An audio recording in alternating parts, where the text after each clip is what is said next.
Bismillahirrahmanirrahim. Assalamualaikum warahmatullahi wabarakatuh. Alhamdulillah rabbil alamin.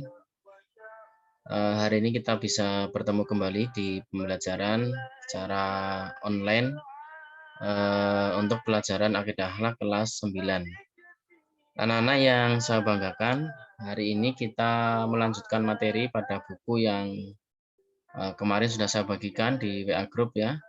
Kalau di pertemuan kemarin kita membahas tentang hari akhir dan hal-hal yang berkaitan dengan hari akhir ya.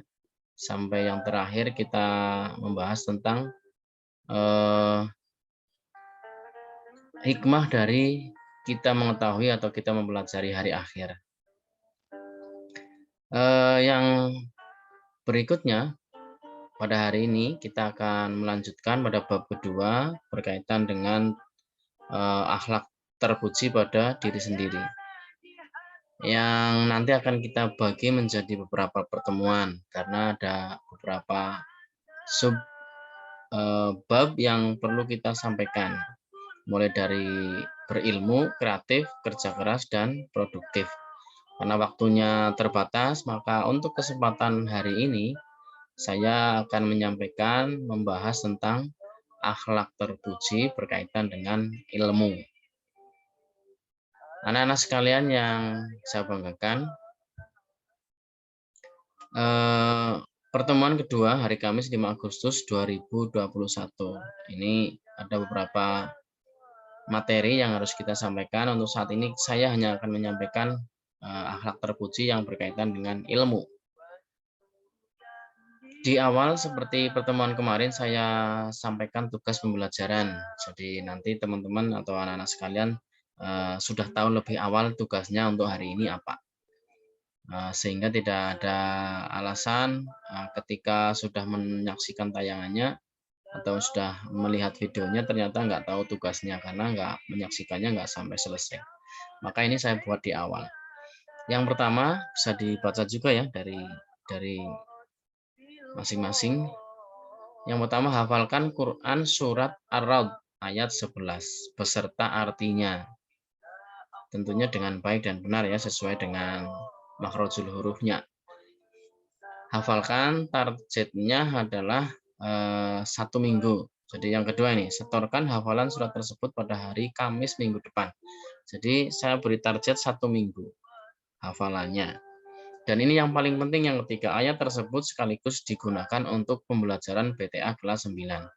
Jadi nanti karena kemarin saya sampaikan di pelajaran Mapel PJOK bahwa Mapel PJOK nantinya akan saya bagi menjadi 2 pelajaran. 1 jam untuk BTA, 2 jam untuk PJOK. Maka sekaligus biar ini berkesinambungan, maka tugas yang saya berikan hari ini nanti akan saya cek juga untuk pembelajaran BTA. Nah, cara setor hafalannya bagaimana? Silahkan bagi yang sudah hafal, berarti mulai hari ini atau besok dan seterusnya dipersiapkan. Nanti datang pada hari Kamis. Jadi pertemuan minggu depan silahkan yang sudah hafal datang ke sekolah menemui saya. Tapi tetap menggunakan protokol kesehatan. Jadi kalau yang mau setoran, japri dulu ke saya. Jadi nanti enggak, kalau misalkan hari itu semuanya sudah hafal maka akan menumpuk. Makanya konfirmasi dulu sebelum datang ke sekolah. Kalau ada yang kurang jelas nanti bisa ditanyakan. Baik, kita lanjutkan untuk pembelajarannya. Yang pertama pengertian ilmu. Jadi ilmu atau kata ilmu ini sebenarnya sudah sering kita dengar baik di kehidupan sehari-hari ataupun pada saat kita melakukan pembelajaran. Kata ilmu berasal dari bahasa Arab yang berarti pengetahuan. Makanya ada istilah ilmu pengetahuan atau kepandaian tentang sesuatu. Jadi selain pengetahuan, ilmu juga bermakna kepandaian terhadap sesuatu atau tentang sesuatu hal. Sedangkan lawanan dari ilmu adalah jahil. Maka dulu ketika orang-orang zaman Nabi, mereka bodoh disebut zaman jahiliyah atau zaman ketidaktahuan. Kemudian seseorang dikatakan berilmu apabila memiliki kemampuan atau kepandaian tentang sesuatu. Misalnya membaca kitab kuning. Nah, kitab kuning itu kitab yang tanpa harokat atau tanpa tanda baca. Jadi hanya huruf-huruf Al-Quran saja. Apabila kemampuan membacanya sangat baik, maka orang tersebut dikatakan pandai membaca kitab kuning. Sebaliknya, apabila seseorang tidak mengetahui sesuatu, dikatakan orang yang tidak tahu. Atau bahasa kasarnya ini mungkin bodoh ya.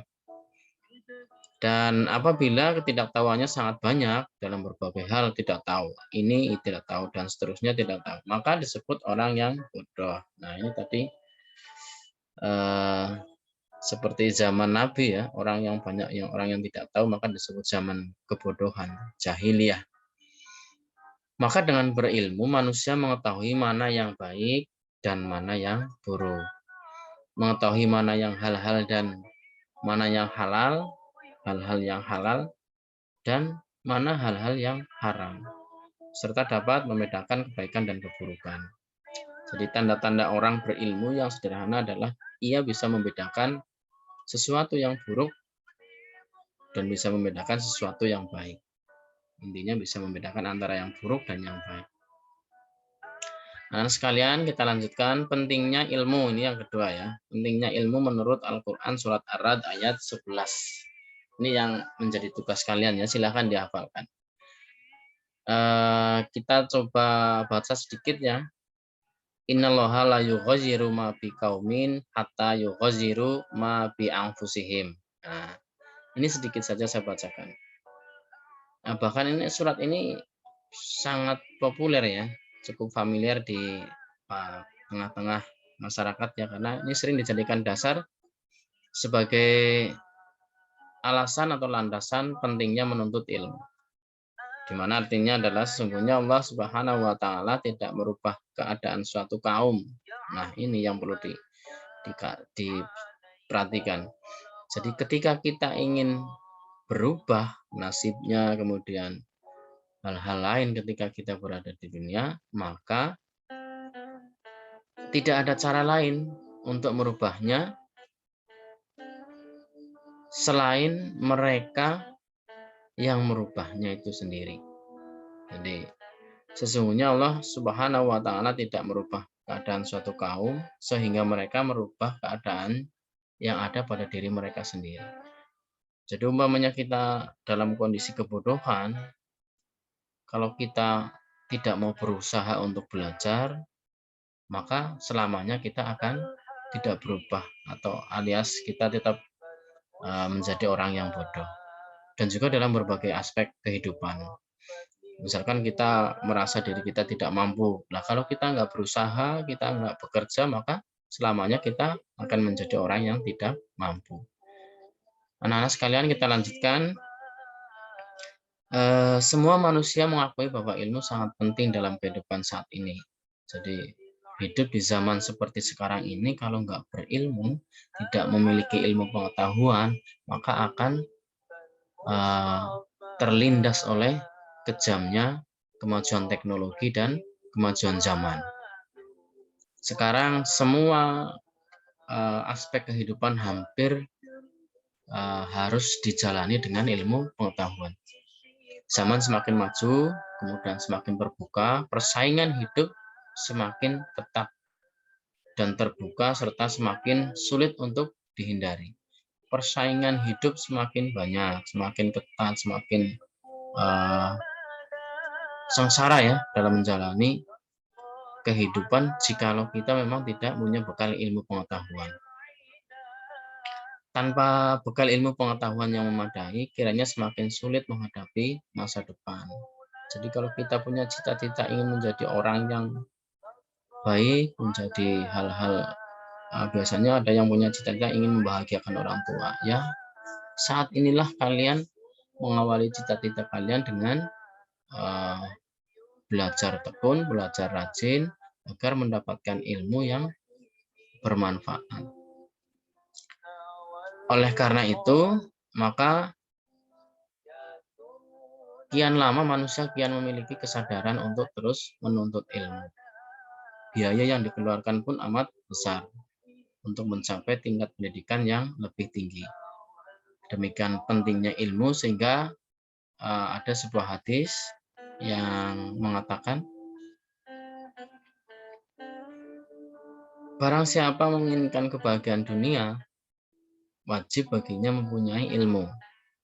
Barang siapa menginginkan kebahagiaan akhirat, maka wajib baginya mempunyai ilmu. Dan barang siapa menginginkan kebahagiaan keduanya, dunia dan akhirat, maka wajib baginya mempunyai ilmu. Jadi tidak ada alasan lain karena kita akan menghadapi kehidupan dua, yaitu di dunia dan kehidupan di akhirat. Sekarang kita sudah hidup di dunia. Kalau kita mau hidup bahagia di dunia, maka modal utamanya adalah ilmu. Dan kehidupan selanjutnya di akhirat, ketika kita ingin bahagia di akhirat, maka ilmu juga menjadi salah satu cara jalan untuk memperoleh kebahagiaan akhirat. Tentunya berbeda antara ilmu dunia dan ilmu akhirat.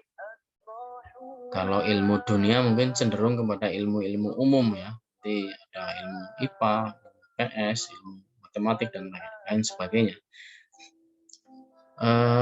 Untuk mencapai kebahagiaan akhirat juga harus memiliki ilmu. Tadi sudah kita sudah kita sampaikan sedikit di awal. Mengapa demikian? Karena kebahagiaan akhirat hanya dapat dicapai dengan mengamalkan ajaran agama secara benar. Artinya apa? Untuk mencapai kebahagiaan akhirat, maka ilmu agama yang harus kita miliki. Untuk dapat mengamalkan ajaran agama secara benar, diperlukan ilmu tentang agama. Jadi, kuncinya adalah ilmu agama yang benar. Benar menurut syariat aturan agama Islam, bukan menurut sendiri. Karena benar menurut sendiri belum tentu benar menurut agama. Oleh sebab itu, setiap muslim harus menyadari pentingnya berilmu, khususnya ilmu agama. Anak-anak sekalian, dalam hal ilmu, manusia dibagi menjadi 4 golongan. Ya, kita bahas 2 golongan dulu. Yang pertama, mereka pandai dan dapat memanfaatkan ilmunya secara baik untuk kepentingan agama dan kemanusiaan. Ini golongan yang pertama. Jadi punya ilmu dimanfaatkan untuk kepentingan agama juga untuk kepentingan manusia. Nah, manusia kelompok inilah manusia yang dapat bermanfaat untuk sesama. Mudah-mudahan kita semua nanti termasuk golongan atau kelompok yang pertama ya.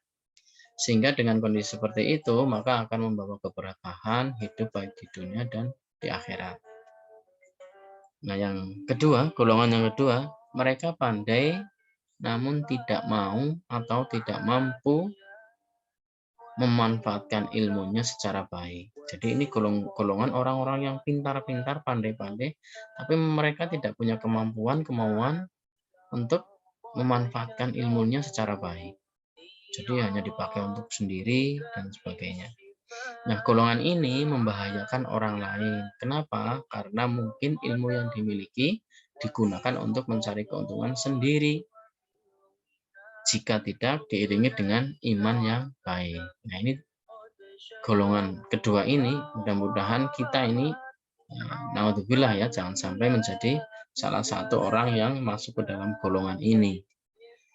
Selanjutnya, golongan yang ketiga dan keempat. Golongan yang ketiga, mereka yang tidak pandai. Nah, kalau tadi dua-duanya pandai, nah sekarang golongan yang ketiga tidak pandai, tetapi menyadari kekurangannya sendiri. Golongan ini masih baik karena dapat diarahkan menuju orang yang baik.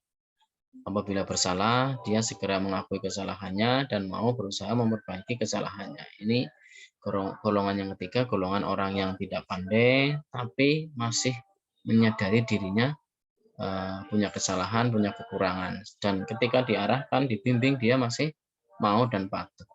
Nah, yang keempat ini yang berbahaya. Mereka yang tidak pandai, namun tidak menyadari kekurangannya. Kan ini sangat Sangat ironis sekali ya, wis ora pinter tapi orang gelem menyadari kekurangan. Jadi orang yang demikian ini sulit diarahkan. Diarahkan itu sulit sekali. Ngeyel, kemudian maunya sendiri ya, karena merasa mampu dan benar. Ketika dinasehati dan diarahkan dari orang lain tidak diperlukan karena merasa mampu. Kemudian golongan ini sering mengikuti hawa nafsunya dan tidak memperhatikan orang lain, sehingga berakibat tidak disukai dalam pergaulannya. Ya, ada 4 golongan ya. Jadi mudah-mudahan kita termasuk golongan yang baik yang pertama tadi. Anak-anak, kita lanjutkan. Nah, perintah mencari ilmu juga terdapat dalam Al-Qur'an surat Al-Alaq ayat 1 sampai 5 ya. Ayat ini kita ketahui sebagai ayat yang pertama atau Al-Qur'an yang pertama kali diturunkan atau wahyu yang pertama kali diterima oleh Nabi Muhammad SAW. Ayat pertama, Iqra bismi rabbikal ladzi khalaq. Khalaqal insana min 'alaq. Iqra wa rabbukal a'ram. Alladzi 'alamal bil qalam. 'Alamal insana ma lam ya'lam. Ada 5 ayat. Bacalah dengan menyebut nama Tuhanmu yang menciptakan. Dia telah menciptakan manusia dari segumpal darah. Bacalah dan Tuhanmu lah yang maha pemurah, yang mengajarkan atau yang mengajar manusia dengan perantara kalam. Dia mengajar kepada manusia apa yang tidak diketahuinya. Ayat ini tentunya dimaksudkan sebagai perintah mencari ilmu. Bacalah berarti kan perintah. Kata ikro dalam ayat yang kita simak tadi ya dalam surat Al-Alaq, kata ikro atau bacalah memiliki makna bahwa ada 2 cara membaca, yaitu membaca ayat-ayat kauliyah dan ayat-ayat kauniyah. Apa itu ayat kauliyah? Yaitu yang berarti perkataan, sabda, dan firman. Dari siapa? Dari Allah Subhanahu wa Ta'ala. Ayat kauliyah ini berarti tanda-tanda kebesaran Allah Subhanahu wa Ta'ala yang berupa firman-Nya, yaitu Al-Quran. Dengan demikian, setiap muslim, laki-laki maupun perempuan wajib mempelajari ayat-ayat Al-Quran. Mempelajari ayat kauliyah ini dapat berupa pelajaran membaca, menulis, menerjemahkan, kemudian memahami artinya, dan seterusnya. Proses belajar seperti ini haruslah dilaksanakan di depan ahlinya. Jadi ketika kita mau mempelajari Al-Quran, hendaknya ada orang yang membimbing. Tidak diperkenankan seorang muslim belajar Al-Quran dengan cara otodidak atau belajar sendiri, tanpa dampingan, bantuan, arahan seorang guru. Sebab dengan kita belajar di depan ahlinya, maka kita akan mengetahui kesalahan kita, kemudian kita lakukan perbaikan secepatnya. Jadi ketika kita belajar Al-Quran, hendaknya tidak dilakukan secara otodidak. Mentang-mentang kita sudah pandai membaca Al-Quran, kemudian kita belajar sendiri, artinya dipahami sendiri, kemudian kita menerjemahkan sendiri, maka hasilnya menjadi akan berbeda atau akan bisa jadi salah mentafsirkan Al-Quran. Anak-anak sekalian, kita lanjutkan. Yang kedua, ayat kauniyah. Ini berarti sebangsa keadaan sesuatu atau keadaan alam. Jadi hal-hal sesuatu yang di luar kita, yang kita temukan, kita saksikan, kita lihat, ini berkaitan dengan ayat-ayat Allah atau menunjukkan kebesaran Allah. Adanya alam semesta, adanya bumi, adanya pohon, air, dan seterusnya. Ini termasuk tanda-tanda kebesaran Allah yang berupa keadaan alam. Dengan demikian, setiap muslim wajib mempelajari keadaan alam. Jadi, kalau tadi ayat kauliyah ya, ini berkaitan dengan wahyu Allah, itu saja diperintahkan untuk dipelajari, maka yang kita lihat, yang kita temui sehari-hari, maka hendaknya lebih mudah untuk kita pelajari. Ya, sebagai ilmu tentang keadaan alam, ya biasanya kita pelajari seperti geografi, fisika, biologi, matematik, dan lain-lain ya, ilmu-ilmu yang berkaitan dengan wawasan pengetahuan umum. Lebih dari itu, tentunya sebagai penunjuk arah atau pedoman hidup, tetaplah kita mengedepankan akhlak dan ilmu agama. Seberapa pintar pun kita menguasai ilmu pengetahuan, maka tidak boleh dijadikan atau pedoman hidup untuk dinomorsatukan atau didepankan tanpa adanya akhlak dan ilmu pengetahuan atau akhlak dan ilmu agama yang dimiliki. Kenapa? Karena banyak contoh di negara kita ini ya, mereka yang sangatlah pandai dalam hal ilmu pengetahuan, namun minimnya akhlak dan keimanan atau ilmu agama membuat mereka berani melanggar aturan-aturan agama. Ya seperti misalkan sering kita dengar berita tentang korupsi, kemudian pencurian, kemudian penipuan dan sebagainya yang dilakukan oleh orang-orang yang berada di pemerintahan atau orang-orang yang punya jabatan, orang-orang yang punya kedudukan. Nah, mereka kan orang yang pandai dan orang yang berilmu. Tapi karena tidak dilandasi dengan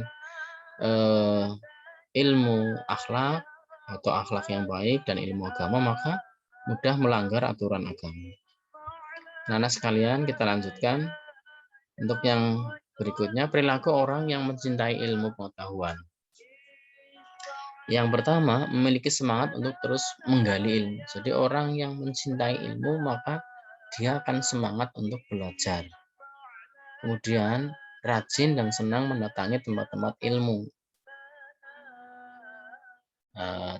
Kita tahu ya, yang namanya tempat-tempat mencari ilmu itu bukan hanya melulu di sekolah, ya, tapi seperti misalkan kegiatan-kegiatan keagamaan, pengajian, kemudian